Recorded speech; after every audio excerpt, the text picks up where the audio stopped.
fighter and a member of a team. I serve the people of the United States and live the Army values.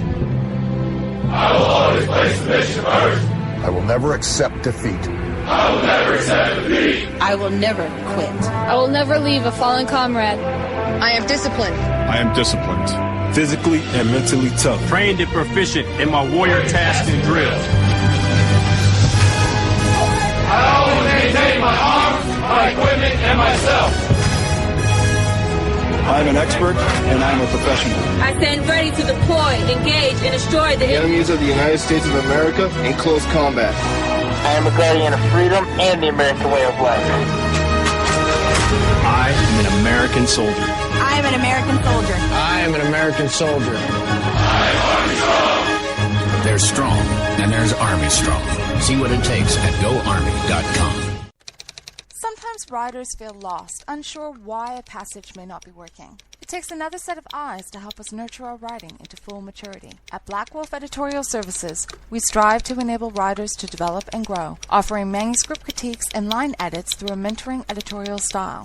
We also offer assistance on generating a writer's bio for your websites. Black Wolf Editorial Services, nurturing your writing into maturity. For a full list of services, visit blackwolfeditorial.com. Hey folks, I want to introduce you to a friend of mine, Dr. Richard Harden. We are on the same mission, which is waking up America. We just have different paths. So stay tuned for some information on how you can keep up with Richard and all his work. Visit Richard's website at raharden.com. That's the World Wide Web at RAHARDIN.com. At his website, you can see a summary of the 6 books he has written, where purchases may be made. He also has a link to 18 videos on YouTube and several blogs about Christian beliefs. If you prefer, visit Amazon.com/Kindle and type in Richard Harden to see and purchase his books. Every day, the men and women of the United States Marine Corps stand ready to defend the American way of life. The few, the proud, the Marines.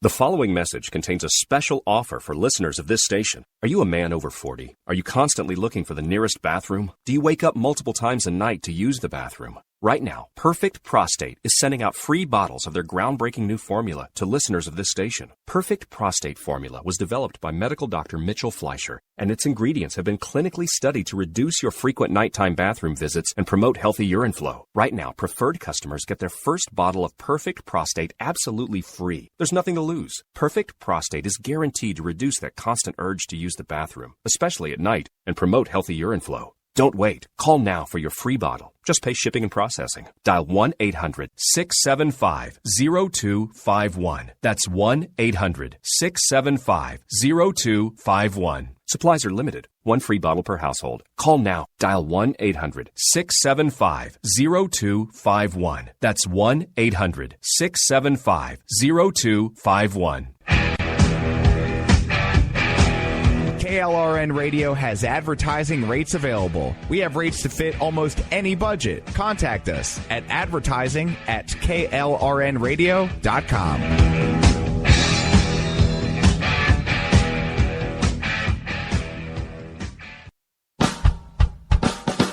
You're listening to the Spark Radio Network, internet radio like you've never heard before. Innovation, creativity, and imagination are all said to begin with a spark. So fasten your seatbelt and take the ride of your life and listen for the spark. You are listening to KLRN Radio, where liberty and reason still reign. My name is Jessie. I'm a United States Special Forces widow. This gives me a unique perspective on the world around us. If you're willing to listen, I'll tell you how I see it, and I won't pull any punches. This is my POV, which stands for Point of View.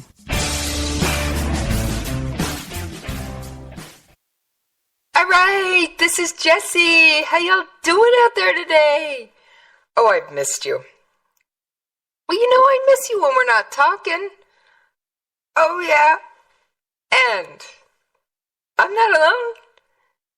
No. I'm not alone. I got a special guest with me today.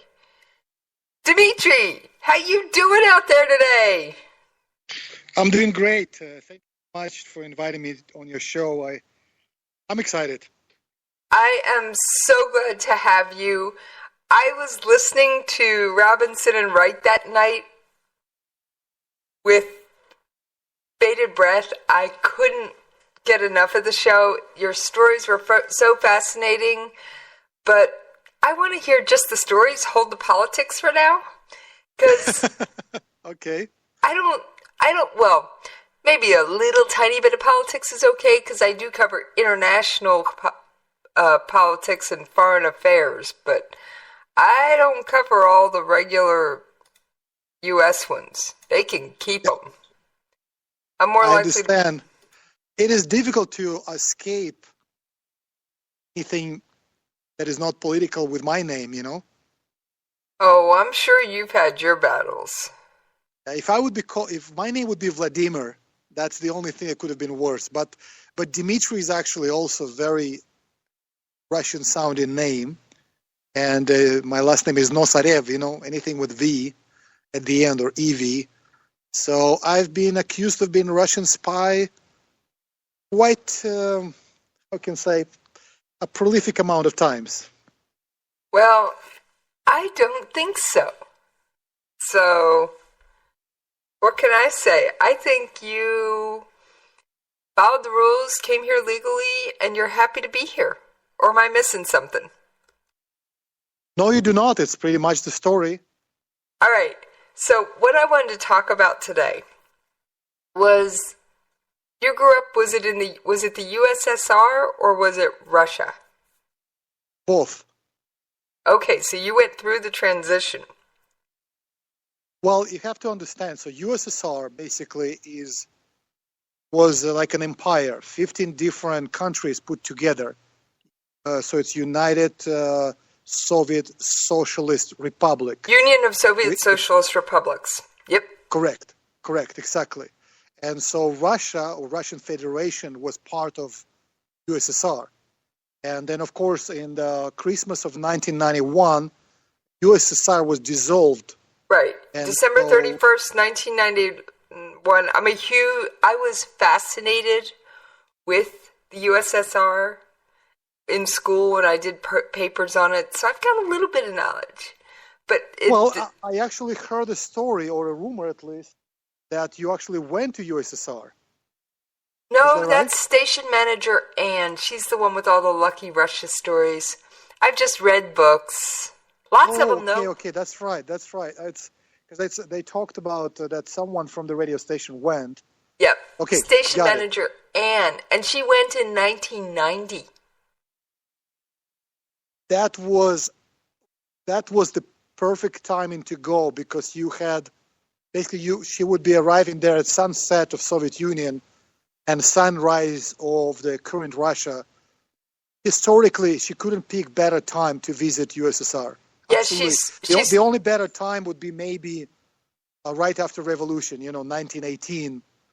That maybe could be or like right before the revolution. So good timing. She went the summer of 1990. It was 6 months after the Moscow McDonald's opened. Russian Moscow McDonald's. I've been there. That's how she dates her trip.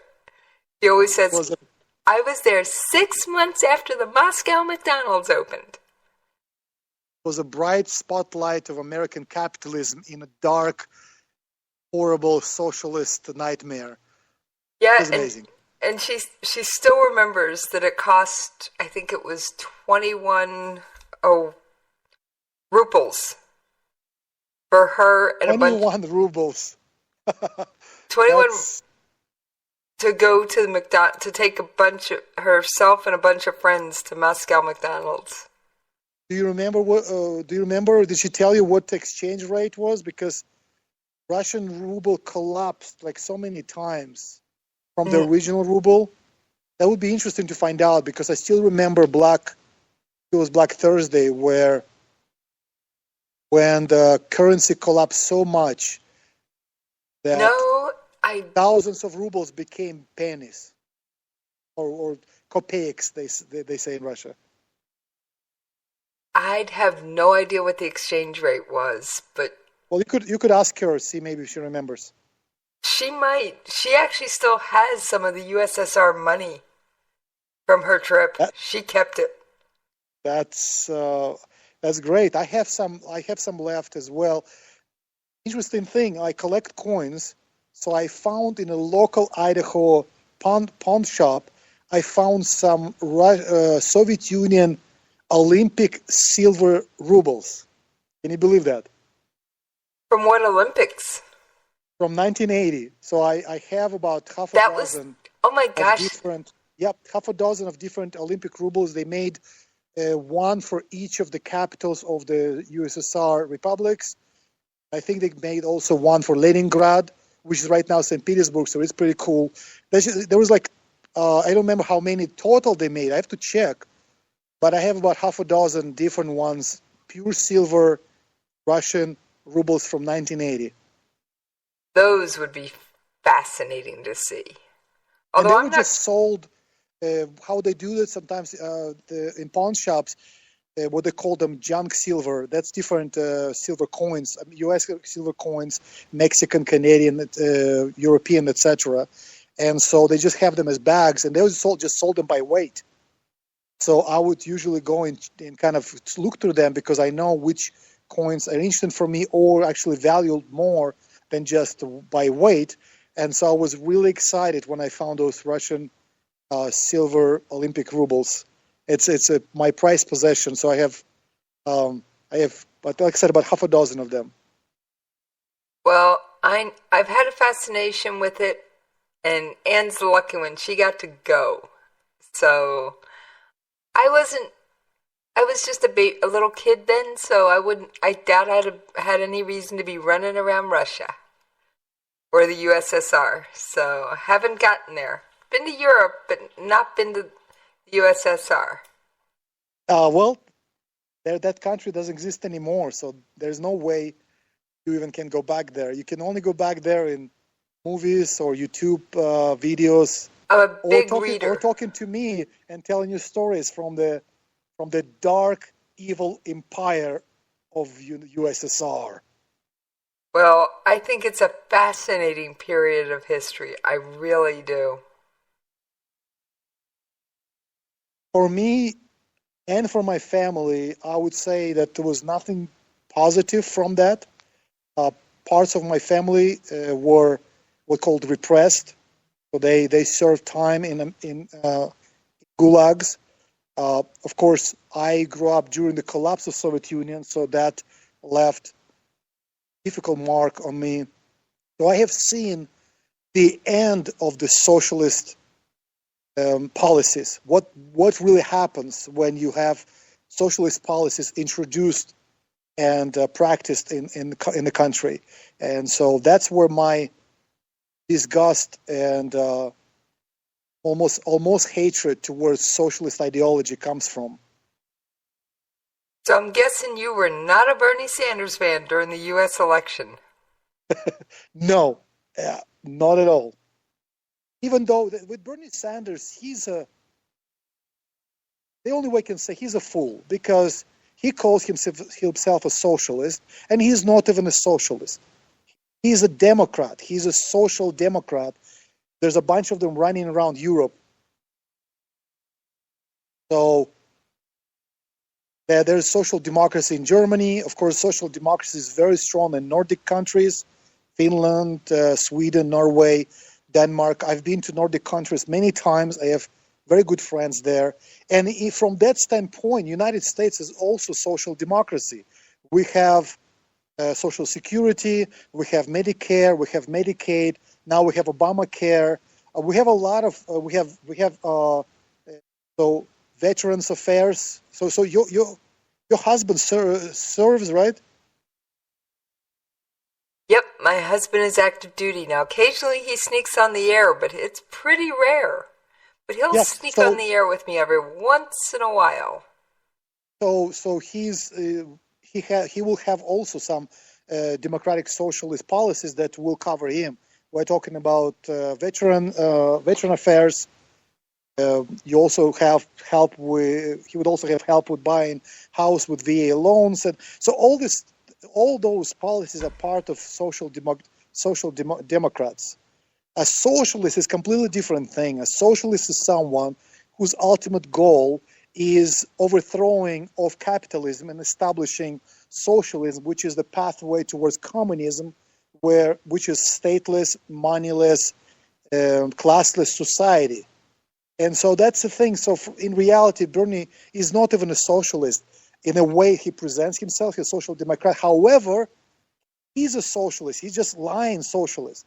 In his depths of depths, if he could nationalize everything and destroy all the capitalism in America and establish basically United States of socialist republics, he would do that. He just doesn't have the power to do that. And it's a very normal thing for socialists, especially European type of socialists, to do that. The followers of Bernstein, who was a good friend of Karl Marx, who wrote Evolutionary Socialism, basically there's two theories. There's a revolutionary socialism, which says that you have to have a revolution to come to socialism, which is the first stage of communism, through dictatorship of proletariat. And then there's also evolutionary socialists, or more say social democrats, that actually want to advocate through different policies, social policies. So eventually they hope that the capitalists will realize that's a better way and switch to socialism, eventually communism. But Bernstein said, well, we cannot really expect that fully. So he said he eventually postulated that the movement is the goal. So there's really, for social democrats, there is no goal of reaching communism. They just want to kind of improve society, and they go back and forth with capitalists. So the whole idea is kind of to ameliorate capitalism. So that's where the democratic socialists come from. And many policies that Bernie is pushing right now, they're actually not really socialist. They're social democratic policies that are very common in present-day Europe. Okay. Sweden Dimitri, did try full... Dimitri, yes. You just used a big word, ameliorate. Now, I always ask people who use big words to define them and explain them on air. Do you got a definition for that? Yeah, ameliorate, as much as I understand, as someone who has a garden in my backyard, basically to make it better, to make it softer, to make it more better in whatever way. So to ameliorate, how I see that, what social democrats wants to do is to make capitalism nicer. Because in their idea, capitalism is a dog-eat-dog world. It's economic Darwinism. So by introducing so-called some sort of social democratic policies, or shorthand they call them socialists now, and that's what brings a lot of confusion. They want to make capitalism more compassionate, more nicer, and they think better. That's how I see that. Well, personally, and that's where the higher taxation comes from. They say that this is, since capitalists are evil in their nature, they're greedy, they're envious, all they want to do is take. We need to force them to share, and that's where the whole idea of fair share comes from. Well, thank you for explaining that. I like capitalism just the way it is. I'm glad to meet someone who understands that capitalism, it's an altruism. That's what it is. The real capitalism, free market economy, says that if you do not provide service or a product at a good price that provides value that is higher than the money that people have in their pockets, you're gonna go hungry next day. So you have to do whatever you can to please the customer, to serve him, to provide for him, so you can have some of his money. This is real sharing. I mean, sharing. Socialism, on the other hand, says we're going to have to force you to provide for another person just because he exists. So I like to do, draw pictures, mental pictures with my words, because a picture is worth 1,000 words. So to make it really simplistic, capitalism is like consensual sex, and socialism will be like rape. Well, thanks. I'd rather stick with the consensual version. Okay, so am I. And I've, unfortunately, like I said, I've been on the other side when people get raped economically, talking about Soviet Union, and I don't like it. And the most important thing, what I don't like, it's a rape of people's freedoms and liberties. There is no way with a socialist ideology, socialist policies, to have individual freedom to choose really what you want. They are mutually exclusive. You either have freedom and liberty, or you have socialism, which in my definition is in the moral political ideology of theft, violence, envy, and greed. Now, all those things that I mentioned, all those words, they are part of human nature, especially envy and greed. Unfortunately, and this is the horrible thing with socialism, they make that government policy on many different levels. And that's why I hate socialism. I got a question. When you were growing up, were there lines? Did you have to wait in lines to get groceries and buy cars and do things like that? Okay, let me. I'll give you two different stories because I've survived. I've survived both of those. Number one is for the durable goods, because in USSR, the government, well, they say the people, but of course you need the government to manage that. So the people owned everything. So the government managed that for them. So they owned all the real estate. Could not really own legally any real estate. So the government provides for you. And so you could own personal property. So your clothes and your furniture was yours. And eventually they allowed, you could own a car or a motorcycle. However, because it was not a capitalist economy, it was a centrally led economy.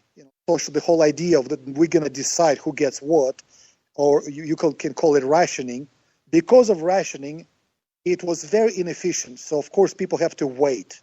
So when under Soviet Union, most of the Soviet Union, especially in the middle, you know what? I again, like 70s, I was born in 75. So 80s, I don't remember any lines, at least in the grocery stores. And of course, I was just a kid. I'm 10 years old. Mom tells me, go buy some bread. I'll go buy some bread, come back home.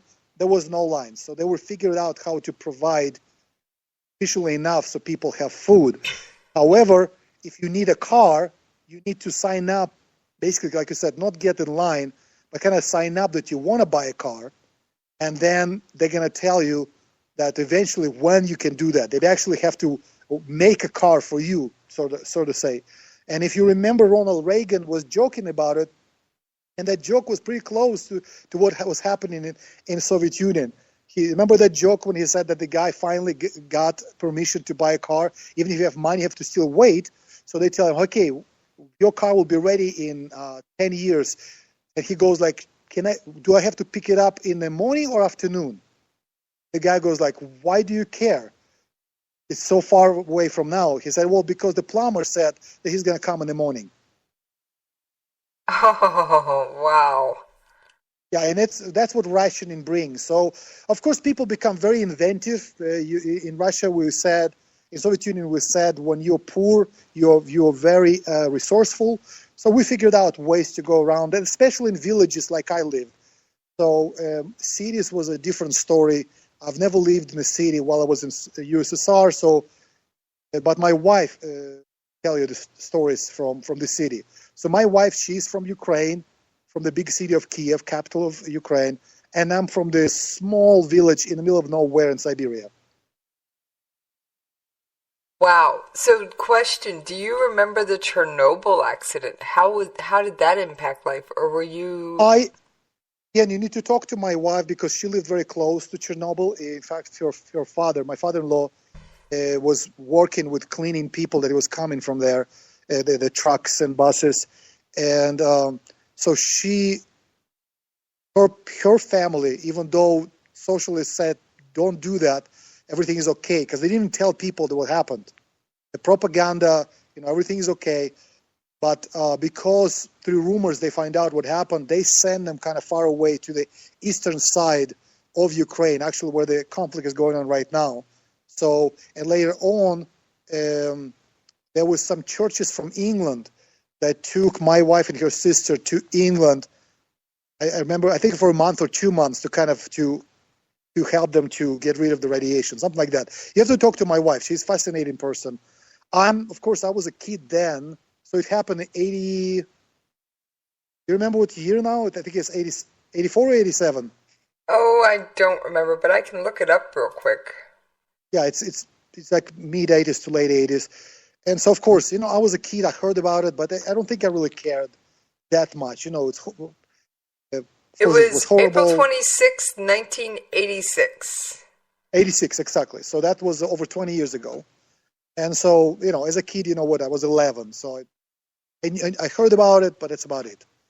So back to the bread lines. So bread lines, actually, I remember I've been in bread lines for 4 to 6 hours. That was right before Soviet Union collapsed, and especially after that area, between like 1989 to 1992. That was the time when economically it was really bad in Soviet Union and then Russia.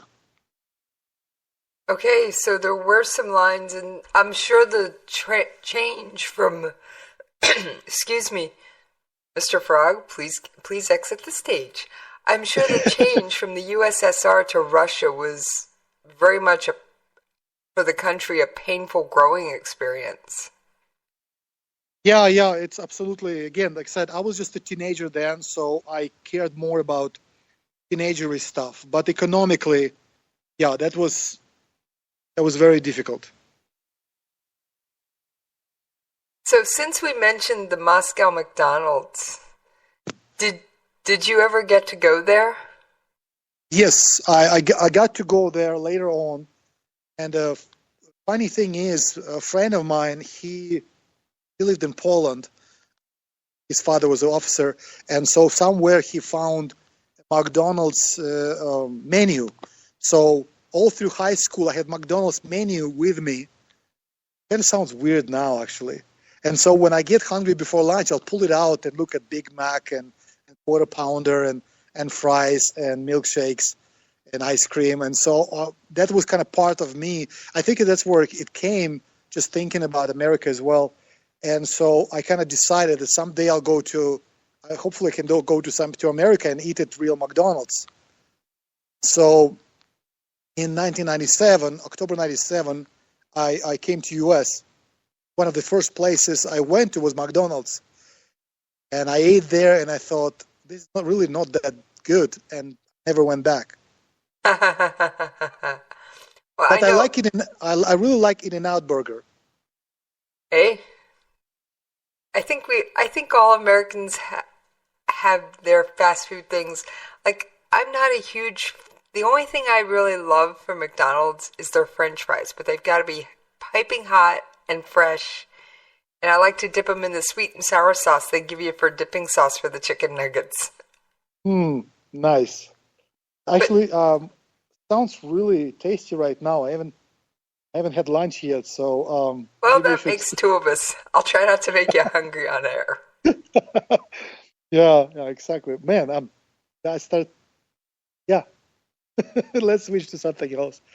Yeah, back to bread lines. It was really difficult time. My father-in-law wasn't paid for 18 months. He still went to work every day.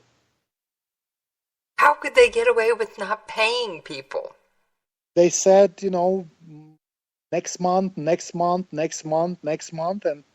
then they start paying like with things. So if you worked at the tire factory, they'll give you tires. You go to flea market and you trade your tires for toothpaste and shoes and clothing. And so we basically switched to barter for a while. And then when dollar entered the Russian economy, most of the transactions switched to dollar because it was a durable currency.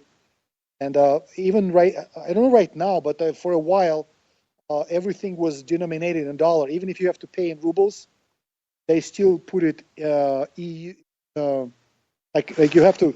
So the price would be in dollars and rubles. Okay, so if you had hard currency at that time, was it easier to get stuff?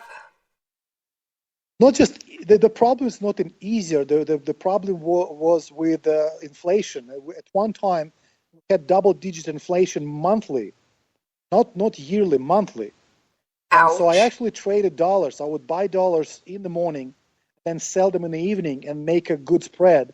And because if you want to buy bread, to save money, you make sure you go to buy bread in the morning. First of all, like I said, might not be there at all. So or if it's there, it's going to cost you 10% more in the evening. How would you like that kind of stuff? Ouch! That doesn't sound like much fun. It really doesn't. No, it doesn't. But guess what? We as human beings, we really are fascinating creatures because we get used to anything. It's much easier to get used to good stuff, but we're pretty good at adapting. So you kind of get used to it. At first, it's shock, but then afterwards, you're like, oh, okay, it fluctuates.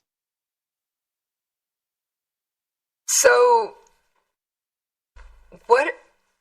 You also told me you served in the Russian military? Correct. Okay. I call it Red Army because I actually had my uniform was still Red Army, but I served in after breakup of Soviet Union, 94, 95. What was that like? That just the whole prospect of that just fascinates me. I mean, I'm assuming it was mandatory service, correct? That is correct.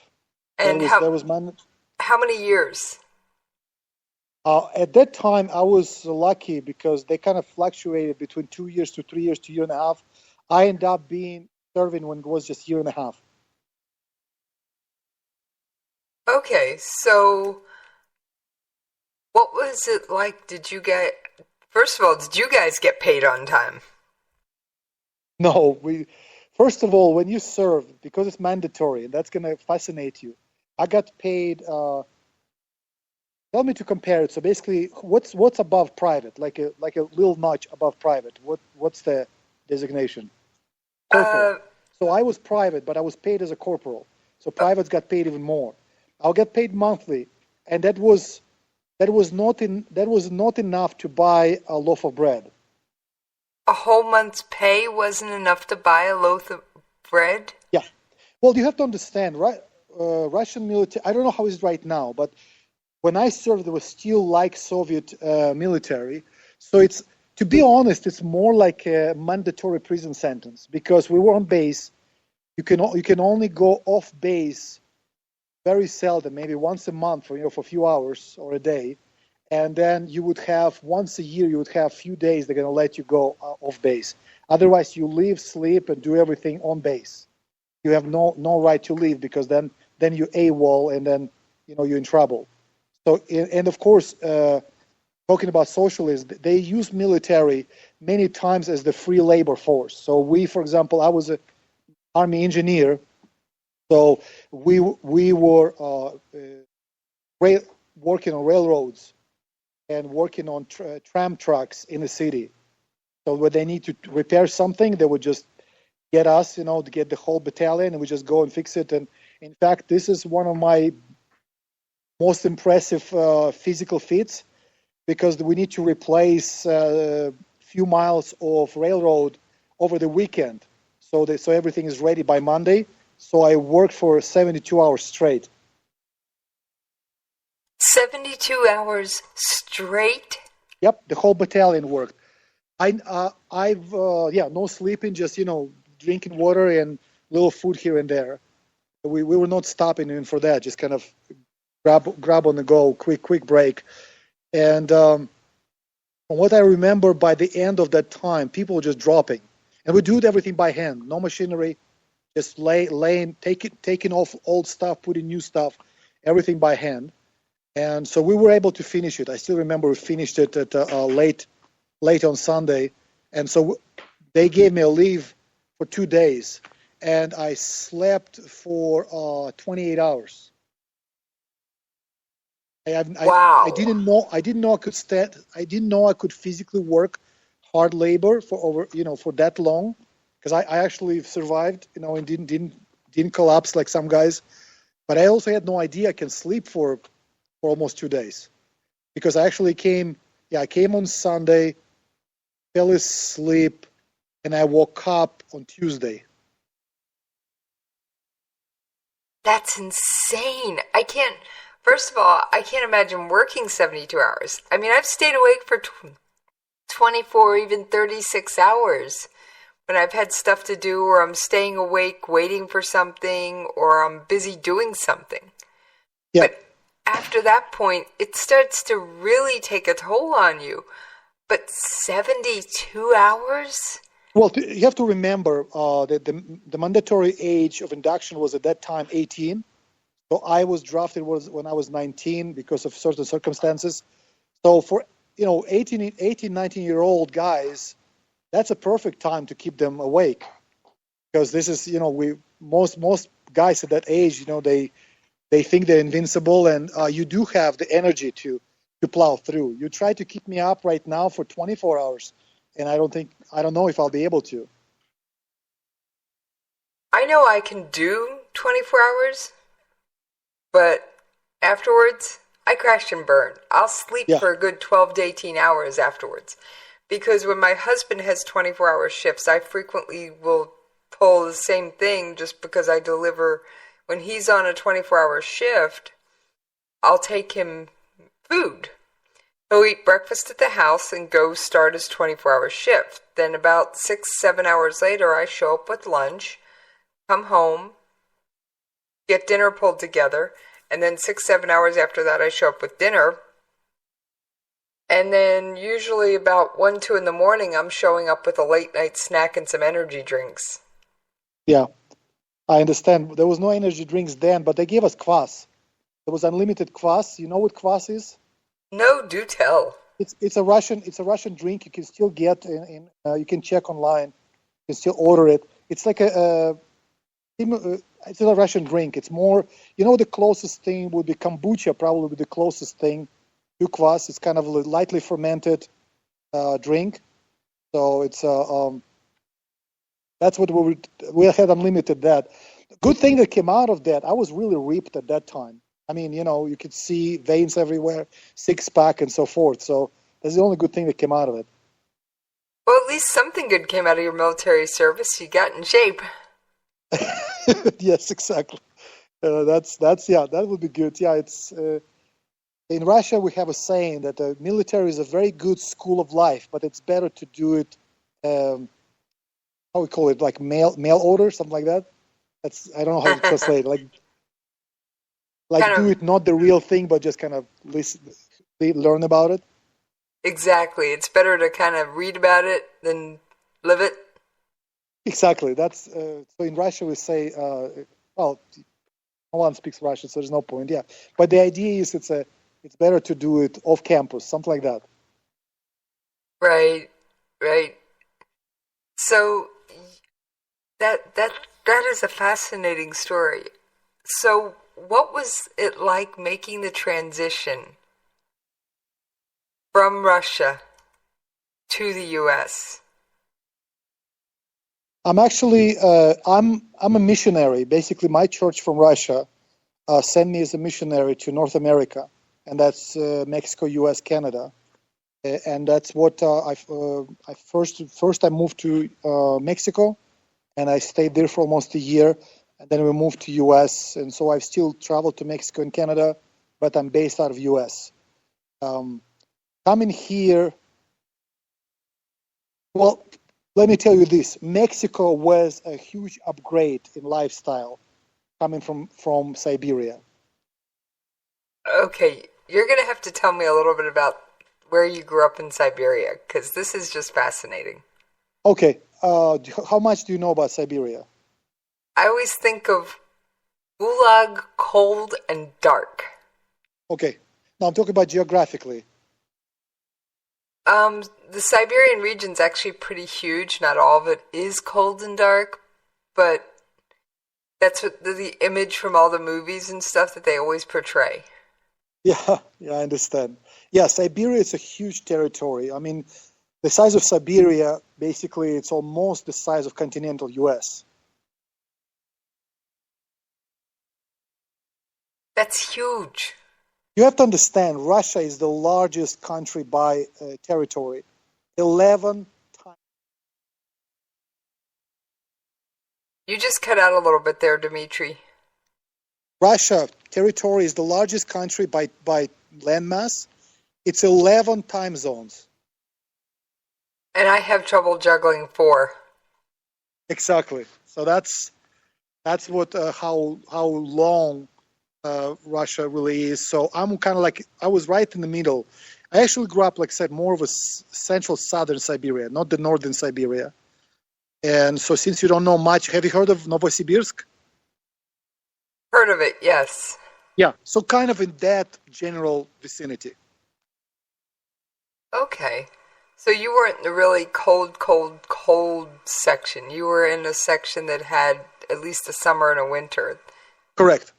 I've been to Norilsk, which is very far north of Siberia, and that's one difficult place to live. I went there in spring. It was March, and the temperatures were 47 below zero. That was their March weather. 47 below in spring. Correct. And people in this country complain when it hits. Now, is that Celsius or Fahrenheit? Although by any scale, that's cold. At those, yeah, at that scale, it's almost 1-to-1. So it's basically, I think, yeah. So it's 47. I think it's the same at that level. I'm sorry, but it doesn't matter what thermometer that's on. That's cold. Exactly. It is cold. It's really cold. So there's no hanging around outside. The closest thing to Siberia I could tell you, it's for you too easy to imagine, it's like a poor Canada. Okay. Yeah, pretty much. I've been to Canada. I drove Alaskan Highway to Anchorage a couple times. So when you're there, like in the middle of nowhere, where there is hardly anybody here and there, people, that's kind of how it felt in Siberia. So huge spaces without any people. So when you live there, like in our village, there was a couple thousand people. You're really tight with people. Everybody knows everybody. Have you seen My Big Fat Greek Wedding? Yes. That's pretty much, Russian culture in Siberia would be very close to that of a culture that was portrayed there. You always, everyone is together. Your houses are, here's your parents, here's your grandparents, here's kids, here's grandkids. Everyone is there, and everyone is in their each other's business, and everyone likes to drink, and so that's what would be the best image that I can portray. Just imagine My Big Fat Greek Wedding, just colder. Okay, that definitely brings an interesting image to my mind. Now, speaking of drinking, I know many people are a fan of vodka, and that's what Russia is very well known for, is vodka. Is there a real Russian vodka on the market here in the U.S.? As much I'm not big into vodka. As much as I know, yeah, you have Stoli. They call it Stoli from Stolichnaya. Yes. That means Stolichnaya. That means capital city. Stolica. That's a capital city. So that would be. So I heard of that. That you have that.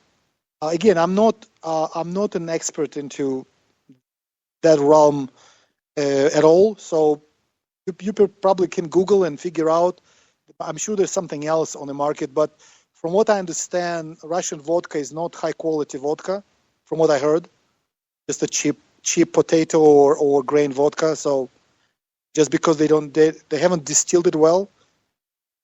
But I don't know. Again, I'm not an expert. That's what I heard. I will say potato vodka has its uses. I happen to be Jewish, and during Passover, we can't have anything made with grain. So potato vodka is very popular among Jews during Passover. I can see that. You gotta do what you gotta do. Yep, during Passover, the potato is your friend. Yeah. So, have you become a U.S. citizen, or? Yes, I'm a U.S. citizen. Okay, how long did that process take? Well, I have a very lengthy story because my paperwork was lost a couple times, so I end up a huge ordeal for me to become U.S. citizen. And so when I become U.S. citizen, I've actually cried.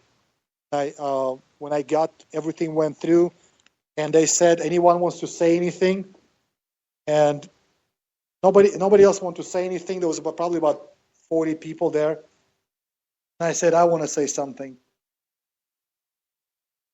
And so I just said, I'm really excited. It took me a long time to become an American citizen, and so, like I said, because I think it's my calling, to be here as a missionary, Christian missionary in America.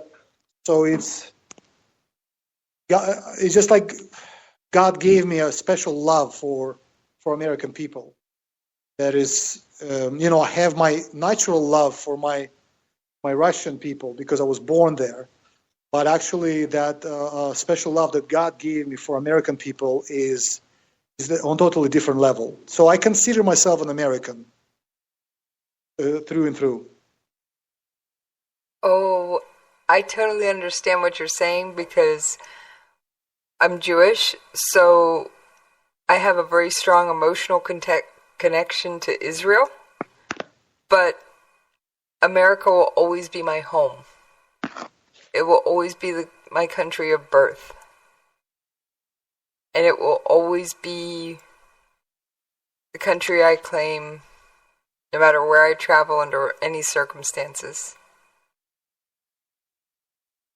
So have you been back to Russia since you became an American citizen? No, I haven't. I haven't been back to Russia, and I really don't have much desire to go back to Russia. I like to travel. I do mission work also in Cuba, places like Cuba, Vietnam, Thailand, Bangladesh, Europe. So it's really I don't see any reason to do that. When I do mission work in Europe, I usually bring my mom there so we can meet and so she can see kids. But otherwise, really, especially Siberia. Like I said, if I really want to go somewhere that's like Siberia, I'd rather go to Canada or Alaska. I like Alaska a lot. So does your mother still live in Russia? Yes. Everyone. I'm the only one in America. My mom, my stepfather, my brothers, and my sister, they all live in Russia. So do you get to talk to them often? Is it hard to communicate with them? No, just like this we do on Skype. They have Skype, I have Skype. We have easy connection, phone or Skype or mobile phone. Okay, it just, like I said, it just fascinates me because I've studied the history so much. Now, I know we're coming up to the end of our time together, and I'm just like, I could talk to you forever. It's just such a fascinating story. Yeah, I'm still here. I'm not leaving, so if you want to have me back, I'd love to come and share. I have a lot of stories. It's just my life is, when I share stories, some people tell me, look, you have enough stories for 3 lives already, and you're a young guy. So it's I can be back and we can talk about different things. So that's what's your favorite? I'm sure you've got some favorite memories of Russia. I'm sure it wasn't all gloomy and dark. So what are some of your favorite memories? You know what? Most of the memories still gloomy and dark, and not just because of socialism, but also how broken my family was. My father died when I was 3. I had 2 stepfathers who were both alcoholics, and so it's my grandfather died very young. So this is really it's pretty dark life, and that's one of the reasons why I hate victim mentality, especially when I hear it here from the regressive left when they talk about, I call it victimology. I mean, those people, they haven't experienced anything really remotely difficult, especially, some of them do, but comparing to what a lot of people in Russia experienced going through collapse of Soviet Union and being in Russia, etc., etc.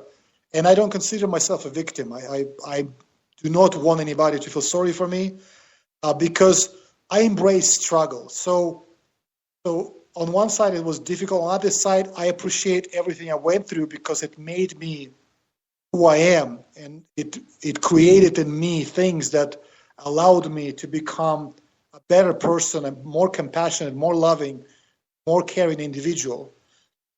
If you would specifically ask like memories, it would be family and friends. Really, there's nothing really specific about locations or place I visited necessarily, but hanging out with family and friends. I was very close to my grandfather and grandma. I had some friends that we were hanging out together. In fact, right now, it just the memory popped up and it just made me feel very warm inside. It's when first right after the breakup of the Soviet Union, we got Monopoly game into Russia.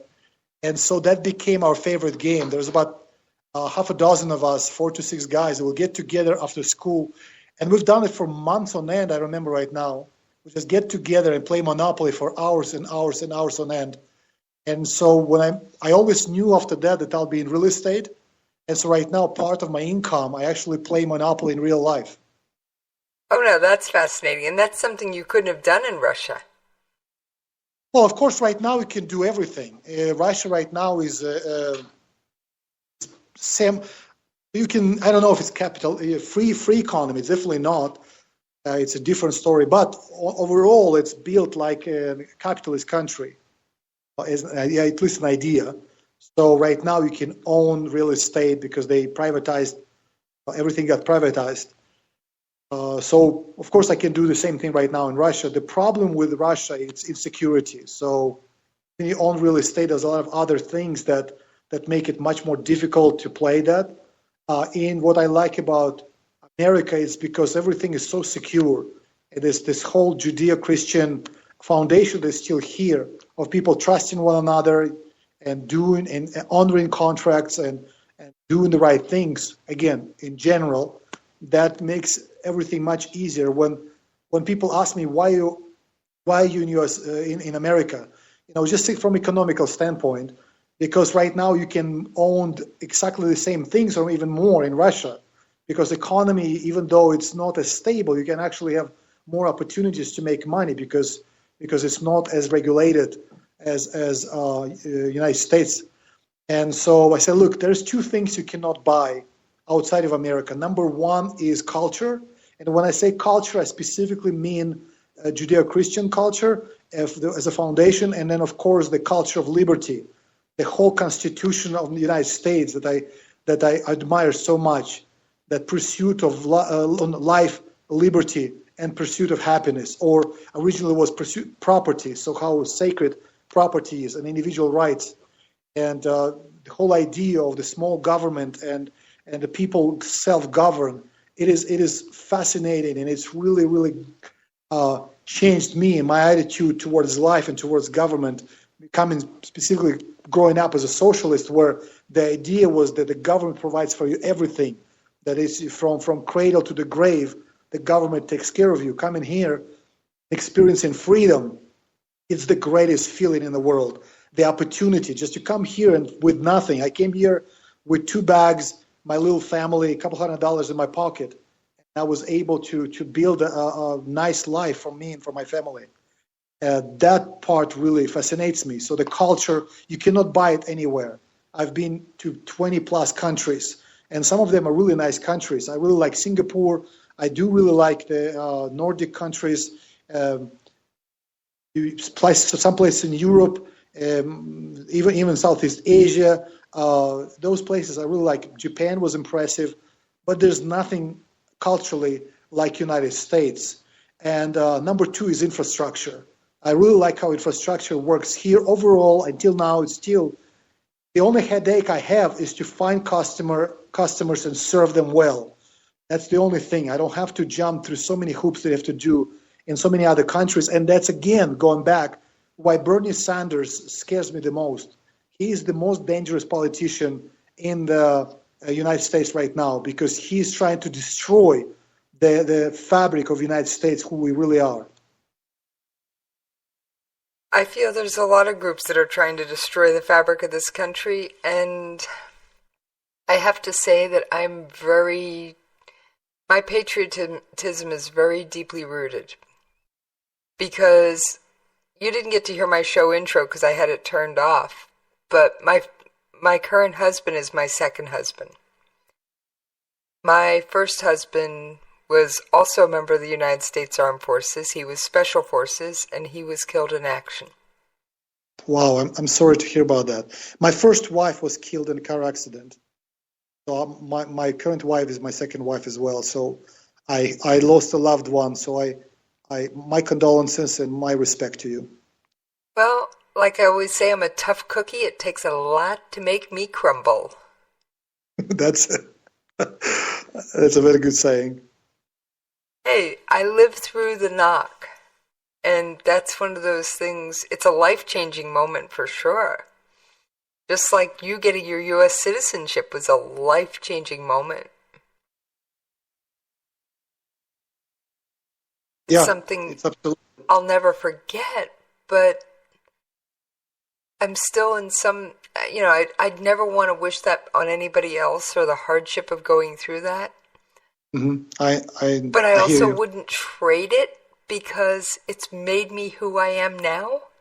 Does that make sense?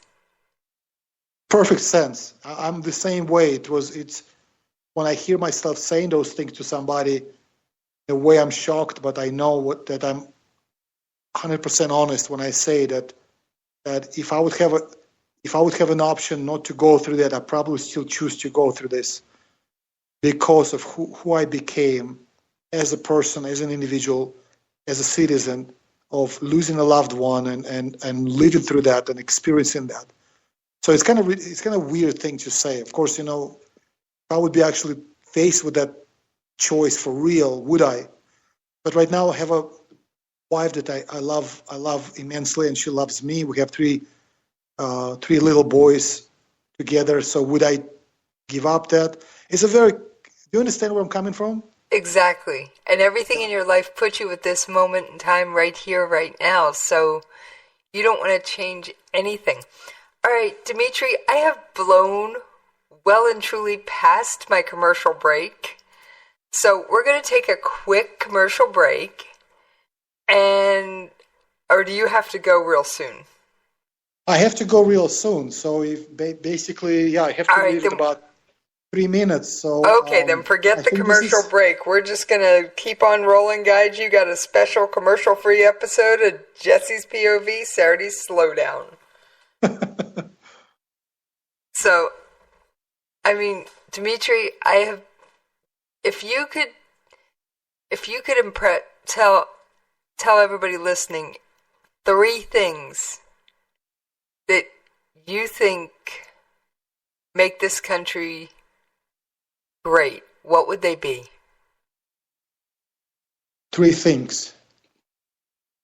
Number one, of course, I already gave you actually 2 things. It's the culture of liberty that is undergirded by Judeo-Christian foundation of America. Because true liberty and true freedom is I really don't believe it's possible without Judeo-Christian foundation. Okay. So this is great. Number 2 is infrastructure. And again, when I say infrastructure, I'm not talking about roads and things like that nature. Then what are you talking about? Say it again? Then what are you talking about if it's not roads and bridges? I do talk about roads and bridges because of how it produced. When I talk about infrastructure, I'm talking about societal infrastructure. And that, again, right now is under attack. And overall, it is really bothers me so much when the political left calls Americans, many Americans, racist, sexist, xenophobic, whatever other things they call them, vile names like that, because I, as an immigrant, have never experienced that. I've been embraced, I've been welcomed, I've been treated with respect, there's so many things. I'm so grateful, and that's what I'm talking about. Is not just the physical infrastructure but it's infrastructure of Americans as people, a courageous, conquering, going forward, wanted to be the best people that produced then physical manifestation of that. And then we talk about roads and bridges, etc. So this is, again, I do have one last question for you. Where were you when 9/11 happened in this country? We need to have another show about that, because I actually was in Boston, and I actually was on a way to see Twin Towers, and then I stayed in Boston for a while, doing my mission work there and comforting people. We're going to make this a quick question. Sure. Since you said the patriotism and the swell of American pride that came after that, is there anything like that in Russia, or was that a uniquely American thing?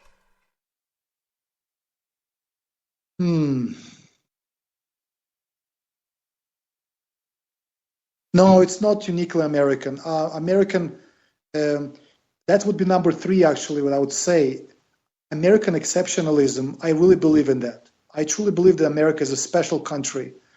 Not say that it's necessarily that better or worse in that way, but a special country that has a special mission in the world.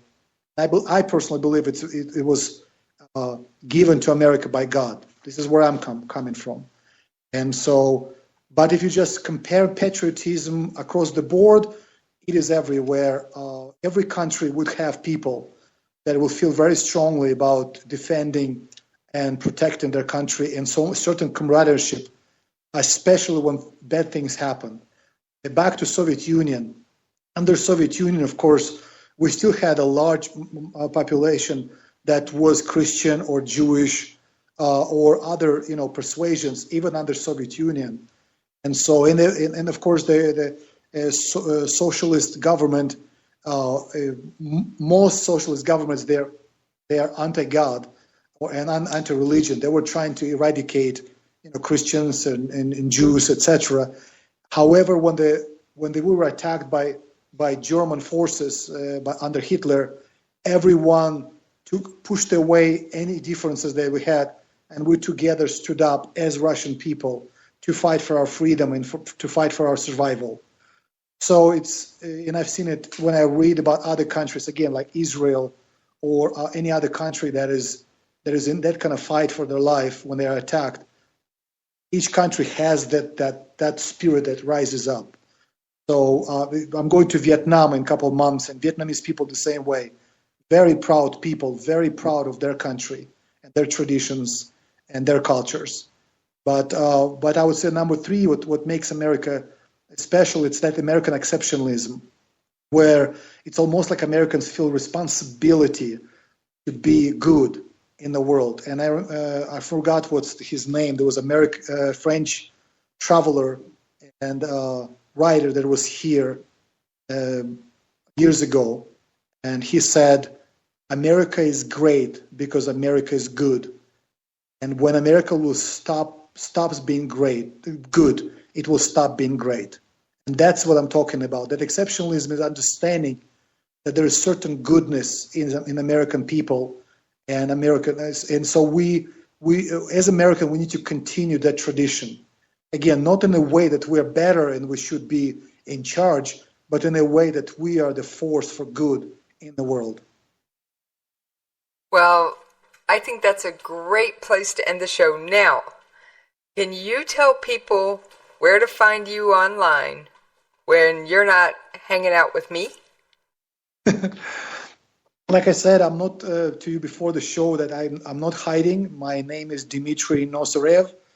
And so all my social media is under the same handle. So you can find me on Twitter at Dmitry Nosarev. Same thing, other social media. And I am excited to actually, Anne offered me to have a show on the same radio network. I heard. I heard it'll be starting either the end of this month or early next. The details are still in the works. Yeah. So we right now with my partner. His name is Nathan Hastings, And we always had conversations back and forth on political issues, philosophical issues, religion, and it's many different things like that, economy, business. And so we talked for years, like, hey, let's make a podcast. And so he lives in Alaska, but he was visiting here for several months. I told him, you know what, let's do that. And so we decide to do it. So we recorded a couple podcasts. But right now, if it's possible, if Anne will allow, we can transition that podcast, which is American Gray Matter, to a network, so we can reach more people with that message. We basically will be coming from the base of libertarian/conservative, more like a talk show. I guess we're going to be talking to one another and figure out a way, have guests like you do. So I'm really impressed with the way you do it. It's, again, an honor to be invited. And so hopefully became frequent guests on each other's shows.